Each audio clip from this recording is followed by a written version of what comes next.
बहू का नेग। शीना को उसके ससुराल वालों ने एक शादी में पसंद कर लिया था।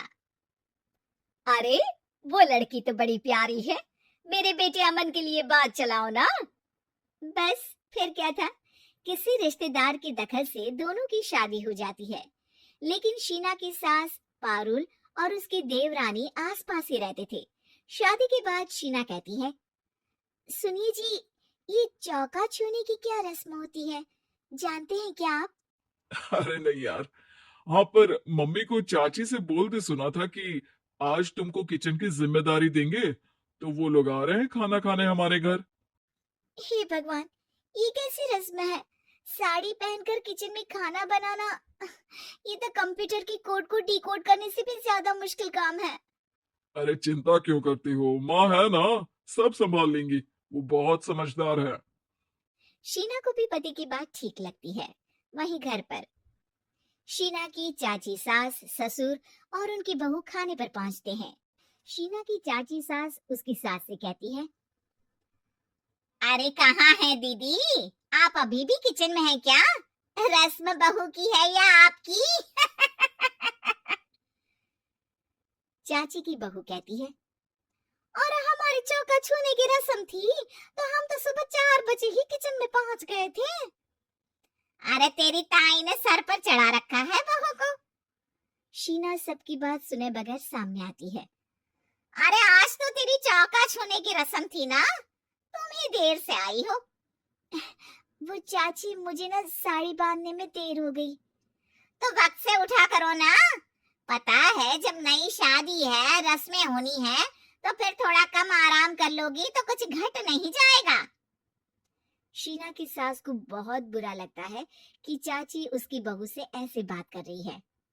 अरे शीना, चलो किचन में, मैं तुम्हें समझा देती हूँ कि कैसे क्या करना है। देखो, मैंने सब बनाकर यहाँ रख दिया है, तुम्हें सिर्फ हलवा बनाना है। उसकी भी पूरी तैयारी कर दी है बेटा। बस किशमिश डालकर हलवा में मिलाकर लेकर आ जाना। बस, फिर क्या था। एक एक कर शीना सारा खाना टेबल पर लगा देती है। अरे बहू ने इतना सब बना दिया, वाह जी वाह। तभी शीना बोल देती है, नहीं नहीं चाची, ये सब तो माँ ने बनाया है, मैंने तो सिर्फ इसी टेबल पर लगाया है। वो साड़ी पहनकर काम करना अभी थोड़ा मुश्किल होगा ना। चाची सास तो सुनकर मानो बिफर ही जाती है। ये क्या बात हुई दीदी, मैं जब शादी कर कर आई थी तो आप बड़ी थी, पर किचन में ना आप आई और ना माँ जी। हाँ, क्योंकि उस वक्त मैं बहू थी और मुझे सास के हिसाब से काम करना था। लेकिन अब मैं सास हूँ तो मैं बहू को वैसे ही बनाऊंगी ना, जैसा कभी मैं बनना चाहती थी। खैर, चाची सास खाना खाकर वहां से चली जाती है। कुछ दिनों बाद, अरे शीना, ये क्या पहन रखा है? हे भगवान, इस परिवार में क्या हो रहा है?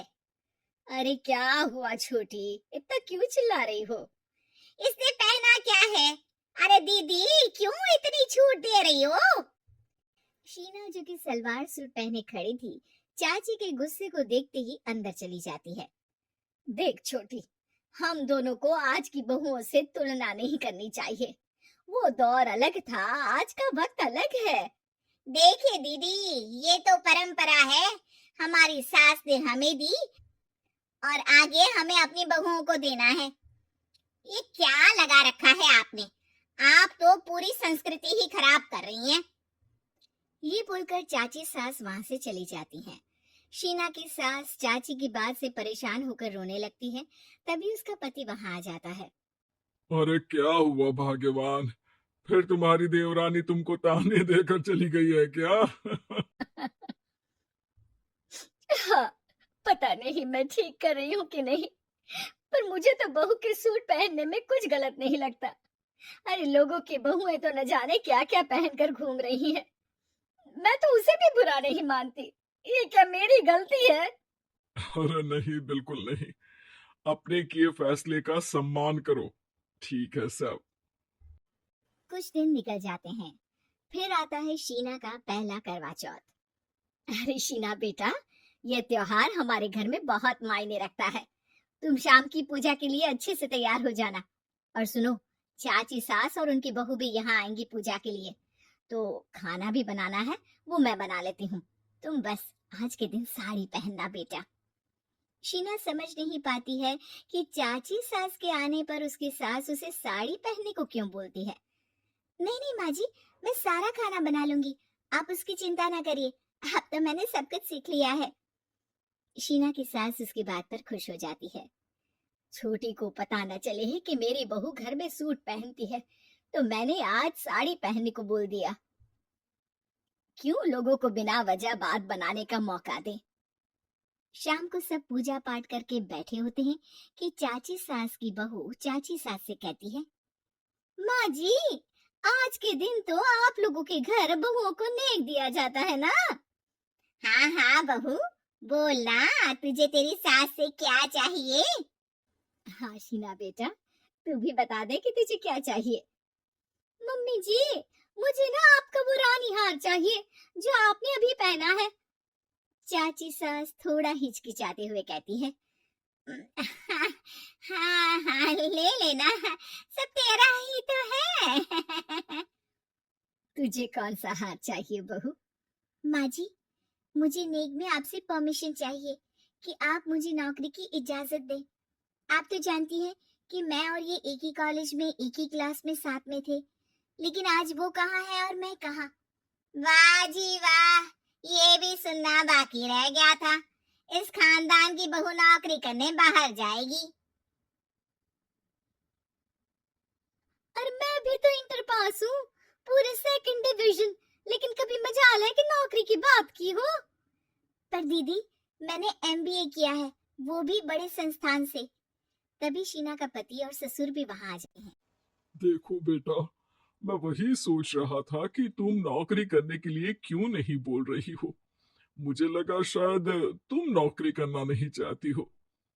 नहीं पापा, वो तो हमेशा से ही कुछ नाम कमाना चाहती है।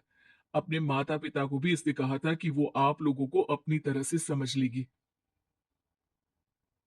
सास को शांत देखकर शीना कहती है, मम्मी जी, मैं वादा करती हूँ, घर का सारा काम करके ही ऑफिस जाऊंगी।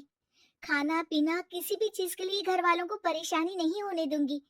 वक्त से पहले उठूंगी और काम वाली को भी हटवा दूंगी। शीना की बात सुनकर सास हंस पड़ती है।